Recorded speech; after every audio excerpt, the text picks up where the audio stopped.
एक बार कृष्णापट्टनम नामक गांव में एक ज़मींदार के पास एक बड़ा महल, एक बगीचा था। वहाँ ज़मींदार को परिंदों से बहुत मोहब्बत थी।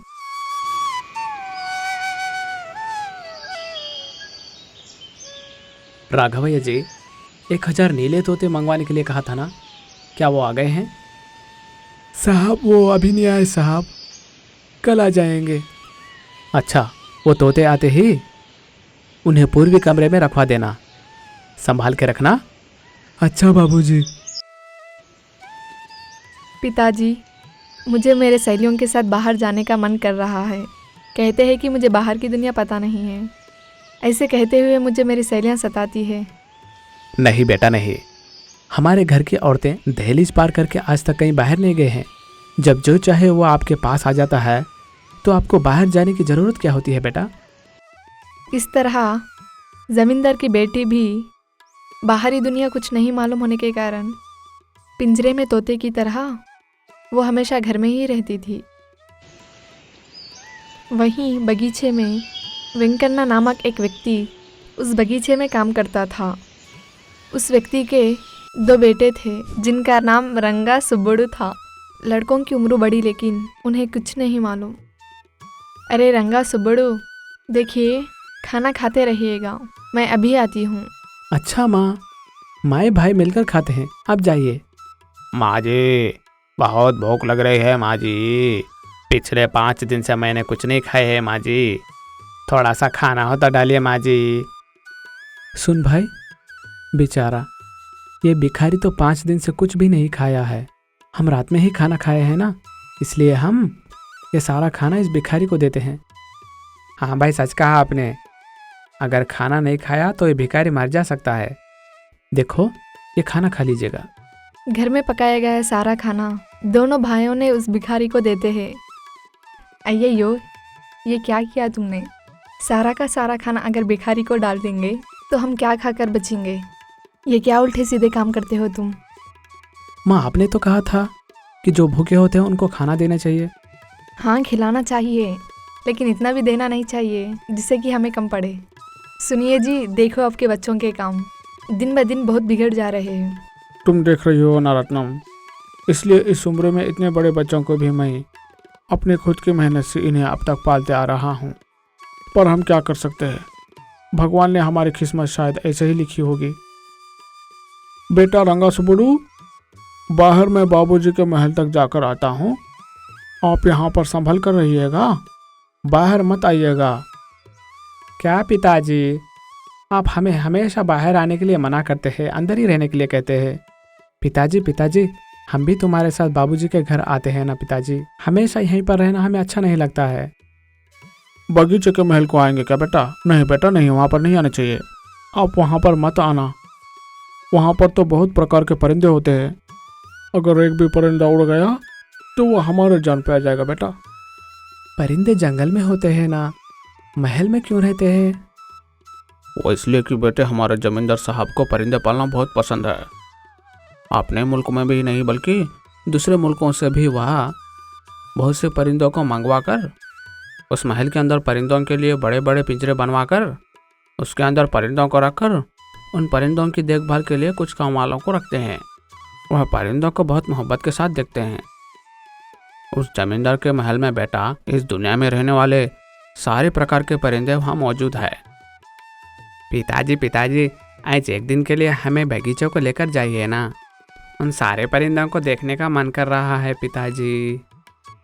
अच्छा, आ जाओ। अच्छा पिताजी। बगीचे के उस व्यक्ति के बेटे रोज़ाना उन परिंदों को दाना डालते हुए उन परिंदों में मिल जाकर खुशी से अपना दिन गुजारते थे। लगभग लाखों प्रकार के परिंदे उस बगीचे में सुनाई देने वाले किचकिच आवाज़ें, परिंदों की मीठी आवाज़ें मीठी सी संगीत की तरह सुनाई देती है। तब ऐसे ही एक दिन, देखो बेटे, ये सारे परिंदे नदी के तट पर खुशी से उड़कर पेड़ों को रहने वाले सारे फल खाते हुए जंगल में के फल और तालाबों के तट पर खाने वाले इन परिंदों को इस तरह पिंजरे में रखकर गिजा खिलाने से क्या फ़ायदा होगा बेटा? ये तो सच है ना। देखो, हम लोग एक दिन के लिए घर में रहने के लिए कहते हैं तो नहीं हो सकता है। बेचारे न जाने परिंदे कैसे रहते हैं। तुमने सच कहा पापा। क्या इन परिंदों को ऐसे ही रहना पड़ेगा?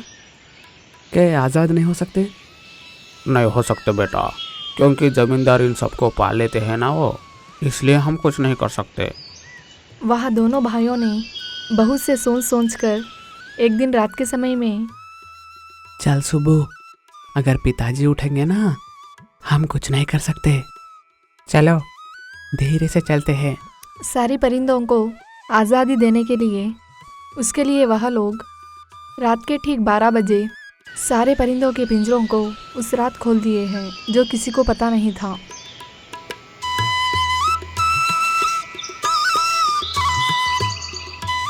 सारे परिंदे एकजुट से उड़कर आसमान में चले गए हैं। तब उस व्यक्ति के 2 बेटे बहुत खुश हुए हैं। सुबह होते ही जमींदार नींद से उठकर ऐसे कहते हैं, क्या बात है, परिंदों की आवाज़ें नहीं सुनाई दे रही हैं? इतनी खामोशी क्यों है? क्या हुआ है इन परिंदों को? आंख मसलते हुए जल्दी से वहाँ बगीचे में जाकर देखता है। देखते ही जमींदार की होश उड़ गई है। अरे कहाँ चले गए हो आप लोग सब? यहाँ तो एक परिंदा भी नहीं दिखाई दे रहा है। मैंने तो लाखों रुपए खर्चा करके अलग अलग मुल्कों से अनेक तरह के पक्षियाँ खरीद लाया हूँ, फिर यहाँ तो एक परिंदा भी नहीं दिखाई दे रहा है। क्या हो गए सब परिंदे? जमींदार गुस्से से सारे नौकर को बुलाकर गुस्सा करके सच बोलने को कहता है। तुम में से ही किसी एक ने जानबूझकर ये काम किया है। अगर आप सच बोलेंगे तो सिर्फ एक को ही सजा दूंगा मैं, वरना आप सबको इसकी सजा भुगतनी पड़ती है। तब आखिर रहस्य पता चल जाता है। देखिए साहब, हमें माफ़ कर दीजिएगा साहब, ये सब तो मेरे बच्चे ही किए हैं, उनको तो कुछ नहीं मालूम होता। इस इंसान के इन दोनों बच्चों के आंखों को पट्टी बांधकर कहीं दूर जंगल में ले जाकर छोड़ कर आना। साहब ऐसा मत कीजिएगा साहब, उन्हें तो कुछ नहीं मालूम साहब, वो जानबूझकर कुछ नहीं किए हैं साहब, वो तो मासूम बच्चे हैं, उन्हें तो कुछ नहीं पता। माफ़ कीजिए साहब, मेहरबानी करके माफ़ कीजिए। हमने कोई जानबूझकर नहीं किया है साहब, हम करना चाहते थे। उन परिंदों को उस तरह बंदी कर रखना गलत है ना। पहले तो आप लोग गलत किए हैं और मुझे ही ज्ञान बांटने की कोशिश कर रहे हो, और मुझे इस तरह तकलीफ पहुंचा रहे हो ना, तुम्हें तो जरूर सजा होनी चाहिए। रंगा सुबुडू बहुत खुश होते हैं। हम भी परिंदों के दुनिया में जा रहे हैं। उनके भोलेपन को देखकर उनके पिता बहुत बेचैन हो जाते हैं। फिर भी कोई फायदा ना रहा। जमींदार के लोग उन दोनों लड़कों को लेकर जंगल में कहीं दूर छोड़कर आते हैं। भाई रंगा, यार मुझे तो बहुत भूख लग रही है भाई। हाँ भाई, मुझे भी बहुत भूख लग रही है। जब वहाँ अंदर ही अंदर रोते रहते हैं, तब वहाँ कई प्रकार के परिंदे सब आ जाते हैं। वहाँ उन दोनों को ऐसे लिपट जाते हैं जैसे कि वो परिंदे उन दोनों को घेर लिए हैं। रंगा, क्या बात है, इतने परिंदे यहाँ पर आए हैं? हाँ भाई, ये सब परिंदे तो देखने में ऐसे लगते हैं जैसे जमींदार के पास परिंदे थे ना। हाँ भाई साहब, सच कहा आपने। उन परिंदों को देखते ही उन्हें जान आ जाती है। अच्छे अच्छे फल लाकर सारे फल फेंक देते थे। वहाँ वो सब खाकर अपना पेट भर लेकर वहाँ दोनों लड़के उसी जंगल में एक बड़े पेड़ के परछाई में रहते थे। और इधर देखा जाए, जमींदार की इकलौती लाडली बेटी बीमार हो जाती है। वो बीमारी ये है कि वो फिक्र करती है, पिताजी, मैंने अपने ख्वाब में 5 रंगों वाला आम का फल देखी हूँ, वो मुझे चाहिए। बेटी, तुम तो 5 रंग वाला आम पूछ रही हो, लेकिन आपके अभी कहाँ से लाऊं? ये असंभव है। क्या कहा? असंभव है क्या? तब मुझे कुछ नहीं चाहिए, ना मैं कुछ खाऊंगी ना कुछ पीऊंगी। चली जाइए आप सब। कितना भी करने पर, कितना भी देने पर उस लड़के की बीमारी तो कभी कम नहीं हुई है। राघव भैया जी, ऐसे क्यों? हमारे साथ ही ऐसा क्यों गलत हो रहा है? देखिए, हम कितनी मोहब्बत से परिंदों को पाले थे, वो चले गए, और उसके साथ मेरी इकलौती और लाडली बेटी भी वो पूरी तरह बीमार हो गई है। इस स्थिति में क्या करूं, मुझे कुछ समझ नहीं आ रहा है। आचार्य जी, हमारी लड़की तो पानी तक भी नहीं पी रही है, उससे उसकी तबीयत पूरा खराब हो रही है।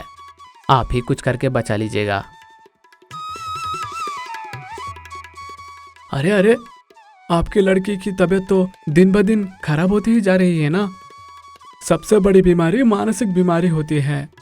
पहले लड़की के अंदर से वो फिक्र जानी चाहिए। उसके लिए उस लड़की की चाहत क्या है ये पूरी करने की कोशिश कीजिएगा आप।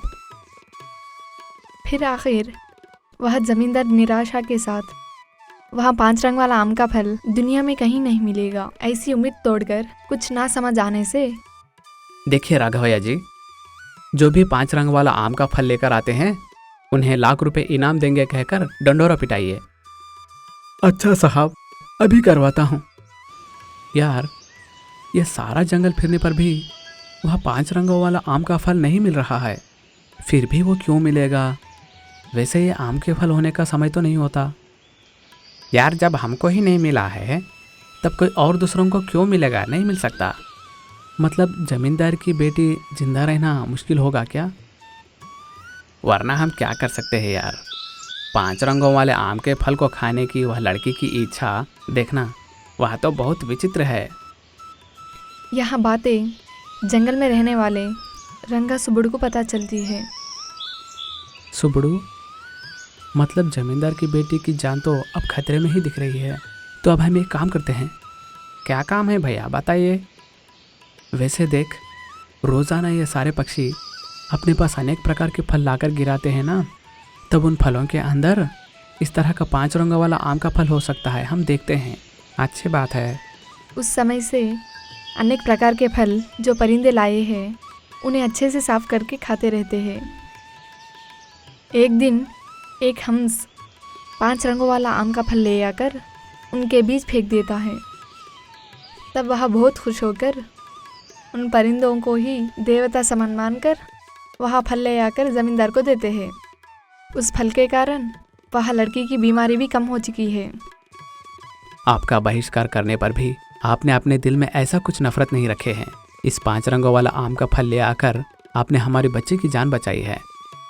मैं आपका बहुत आभारी हूँ। अरे रंगा सुबड़ू, कितने दिन हुआ बेटा तुम्हें देखकर? तो इतने दिन तक तुम कैसे थे? हम तो अच्छे ही थे पिताजी। वो जंगल है ना, उस जंगल में हम जो परिंदों को छोड़ दिए थे ना, वो परिंदे हमें जीने के लिए मदद किए हैं। देखिए जमींदार साहब, आपके बेटिया को पिंजरे में तोते की तरह मत पालिएगा। थोड़ा सा बाहर की दुनिया भी दिखाइएगा, तभी आपकी लड़की की मानसिक स्थिति और शारीरिक स्थिति थोड़ा ठीक हो सकती है। अच्छा बेटी जी, मैं जान चुका हूँ कि आज तक मैंने किस तरह की गलती की है।